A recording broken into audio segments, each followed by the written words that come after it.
Pada awal 1970-an, Belanda diguncang oleh serangkaian aksi kekerasan yang dilakukan oleh pemuda-pemuda Maluku, pendukung Republik Maluku Selatan, RMS. Gerakan ini berakar dari sejarah panjang sejak 1950 ketika RMS diproklamasikan di Ambon tetapi segera ditumpas oleh pemerintah Indonesia. Banyak tentara asal Maluku yang pernah mengabdi di KNIL kemudian dibawa ke Belanda bersama keluarganya. Hidup dalam keterasingan, sebagian dari mereka tetap menyimpan luka dan cita-cita untuk mendirikan negara sendiri. Ketegangan itu meletus untuk pertama kalinya pada 31 Agustus 1970 ketika sekelompok pemuda RMS menyerbu kediaman Duta Besar Indonesia di Den Haag. Mereka bersenjata dan menuntut Belanda agar tidak mendukung Presiden Soeharto serta mengakui kemerdekaan RMS. Polisi dan tentara Belanda segera mengepung rumah Duta Besar dengan kendaraan lapis baja. Setelah negosiasi tegang, para penyandera akhirnya menyerah. Peristiwa itu mengejutkan publik Belanda, sebuah peringatan bahwa masalah dari bekas jajahannya kini hadir di jantung negaranya sendiri. Aksi tersebut menjadi pembuka dari gelombang teror RMS di tahun-tahun berikutnya. Setahun kemudian, pada 1971, kantor konsulat Indonesia di Amsterdam diserbu dan para stafnya dijadikan sandera. Tuntutan yang sama terus diulang, pengakuan terhadap kemerdekaan Republik Maluku Selatan. Namun puncak dari aksi-aksi RMS terjadi pada pertengahan dekade 1970-an. Pada Desember 1975, 7 pemuda Maluku membajak sebuah kereta api di desa kecil Wister. Selama hampir 2 minggu, mereka menahan puluhan penumpang dalam kondisi mencekam. Beberapa orang tewas, termasuk masinis yang ditembak di awal penyanderaan. Seluruh negeri menyaksikan krisis itu lewat media, terbelah antara simpati pada penderitaan para penyandera yang lahir dari sejarah kelam kolonialisme dan rasa marah atas kekerasan yang dilakukan. Drama berlanjut 2 tahun kemudian, pada 1977. Kali ini 2 aksi besar berlangsung hampir bersamaan, penyanderaan murid-murid sekolah dasar di Bovensmilde, serta pembajakan kereta api di Depun. Dunia terkejut ketika anak-anak dijadikan tameng politik. Pemerintah Belanda setelah berhari-hari berunding, akhirnya memutuskan untuk menyerbu. Operasi militer dengan helikopter dan pasukan khusus berakhir dengan darah. 6 pembajak tewas, begitu pula 2 sandera. Gelombang aksi ini mengguncang Belanda. Bagi banyak warga, komunitas Maluku yang sebelumnya dipandang sebagai bagian dari sejarah kolonial, kini 1945, Belanda berusaha kembali menegakkan kekuasaannya di Hindia Belanda. Melalui agresi militer dan diplomasi, mereka berupaya mempertahankan jajahan lama. Namun, tekanan internasional akhirnya memaksa Belanda mengakui kedaulatan Indonesia melalui Konferensi Meja Bundar (KMB) tahun 1949. Dalam perjanjian itu dibentuklah Republik Indonesia Serikat (RIS) yang terdiri atas beberapa negara bagian, termasuk negara Indonesia Timur (NIT), dengan wilayah meliputi Maluku. Di kalangan masyarakat Maluku, terutama mereka yang pernah menjadi tentara KNIL, Koninklijk Nederland Indisch Leger, muncul keresahan. Mereka merasa posisinya tidak pasti dalam negara baru karena ikatan sejarah panjang dengan Belanda, baik secara militer maupun politik. Ketika RIS dibubarkan dan seluruh negara bagian dilebur menjadi NKRI pada 17 Agustus 1950, muncul gelombang penolakan. Dipimpin oleh Christian Robert Stephen Somokil, mantan Jaksa Agung NIT, mereka memproklamasikan berdirinya Republik Maluku Selatan, RMS, pada 25 April 1950 di Ambon. Pemerintah Indonesia menilai RMS sebagai ancaman bagi kedaulatan negara.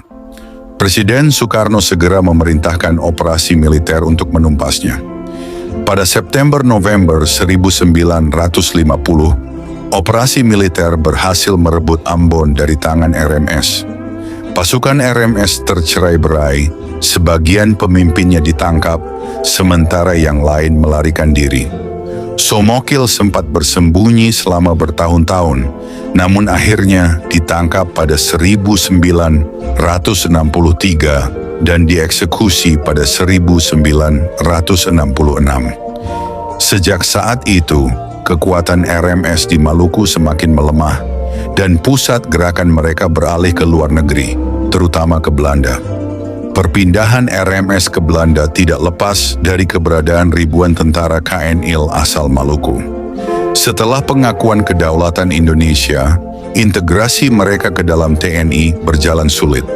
Akhirnya pada awal 1950-an, sekitar 12.500 ex-tentara Maluku beserta keluarganya dipindahkan ke Belanda. Di negeri baru, mereka ditempatkan di kamp-kamp sementara dan menghadapi kesulitan beradaptasi. Kekecewaan terhadap nasib mereka ditambah rasa kehilangan tanah air, melahirkan loyalitas yang kuat terhadap cita-cita RMS. Dari sinilah gerakan RMS di Belanda menemukan basis sosial dan politiknya. Seiring berjalannya waktu, perjuangan RMS di Belanda bergeser dari jalur diplomasi ke aksi-aksi radikal. Generasi muda Maluku yang lahir dan besar di Belanda, tetapi masih mewarisi ideologi RMS, memilih jalan kekerasan untuk memperjuangkan kemerdekaan Maluku. Aksi ini tidak lahir begitu saja. Orang-orang Maluku Selatan datang ke Belanda setelah proklamasi Republik Maluku Selatan, RMS, pada 1950 dengan harapan Belanda akan mendukung kemerdekaan mereka. Namun kenyataan yang mereka temui berbeda. Janji tentang negara merdeka tak pernah ditepati. Selama sekitar 20 tahun mereka hidup di kamp-kamp sementara, seringkali dalam kondisi buruk di pinggiran masyarakat Belanda. Rasa kecewa dan dikhianati terus tumbuh, terutama di kalangan generasi mudanya. Pada awal 1970-an, sebagian anak muda Maluku memilih jalan radikal, berharap aksi dramatis mampu menarik perhatian dunia terhadap perjuangan RMS. Pada 31 Agustus 1970, sebanyak 33 pemuda Maluku menyerbu kediaman Duta Besar Indonesia di Wassenaar. Mereka menyandera staf kedutaan, menembak seorang polisi Belanda, dan memaksa penundaan kunjungan Presiden Soeharto. Peristiwa itu bertepatan dengan kedatangan istri Somokil, proklamator sekaligus presiden pertama RMS di Belanda. Dalam baku tembak, seorang polisi Belanda bernama Hans Molenaar tewas, sementara Duta Besar Legend TNI Taswin Natadiningrat berhasil menyelamatkan diri. Aksi berakhir setelah berlangsung 12 jam ketika para pelaku akhirnya menyerahkan diri. Kendati dijatuhi hukuman penjara, mereka disambut bak pahlawan oleh komunitas Maluku. Pada pagi hari tanggal 2 Desember 1975, sebuah kereta lokal rute Groningen-Zwolle berhenti mendadak di pedesaan sepi dekat Wister, antara Hoogeveen dan Belen di utara Belanda. Tali darurat kereta ditarik, dan seketika 7 pemuda bersenjata dari kelompok Republik Maluku Selatan, RMS, mengambil alih. Di dalam kereta terdapat sekitar 50 penumpang yang kini berubah menjadi sandera. Para pembajak berasal dari desa Bovensmilde, daerah yang beberapa tahun kemudian juga menjadi lokasi aksi penyanderaan RMS di sebuah sekolah dasar. Senjata mereka disembunyikan dalam kotak hadiah, berpura-pura sebagai bingkisan Sinterklaas yang biasanya dirayakan pada awal Desember. Dengan cara itulah mereka dapat membawa persenjataan ke dalam kereta tanpa menimbulkan kecurigaan. Segera setelah kereta berhenti, masinis Hans Braam menjadi korban pertama. Ia ditembak mati di dalam lokomotif. Beberapa hari kemudian, ketika tuntutan para pembajak ditolak oleh pemerintah Belanda, seorang prajurit muda berusia 22 tahun, Leo Bulter, juga dibunuh. Jenazah keduanya dilempar keluar dari kereta ke atas rel. Sebuah pesan mengerikan yang ditujukan kepada pemerintah. Ketegangan semakin meningkat. Pada hari keempat, para pembajak mengeksekusi Bert Birling, seorang ekonom muda, tepat di depan aparat keamanan dan awak media yang menyaksikan dari luar kereta. Jenazah Birling pun dilemparkan keluar, namun baru diizinkan diambil beberapa hari kemudian. Sementara itu, di tengah kepanikan, 14 orang sandera berhasil melarikan diri pada malam hari, menambah kebingungan di antara para pembajak. Selama hampir 2 minggu, kereta itu tetap terjebak di pedesaan yang dingin, di bawah suhu beku. Para sandera yang masih bertahan hidup dalam ketakutan, sementara aparat Belanda memilih strategi menunggu. Akhirnya, pada 14 Desember 1975, setelah 12 hari penyanderaan, para pembajak menyerah. Kabar tentang kemungkinan pembalasan di Kepulauan Maluku serta kondisi cuaca yang semakin memburuk membuat mereka tidak lagi memiliki kekuatan bertahan. Peristiwa ini menewaskan 3 orang sandera, Hans Bram, Leo Bulter, dan Bert Birling. Para pelaku dijatuhi hukuman 14 tahun penjara. Salah satunya Eli Hauri, yang dikenal paling fanatik, mengakhiri hidupnya dengan bunuh diri di penjara pada tahun 1978. Pembajakan kereta di Worcester meninggalkan luka mendalam dalam sejarah Belanda.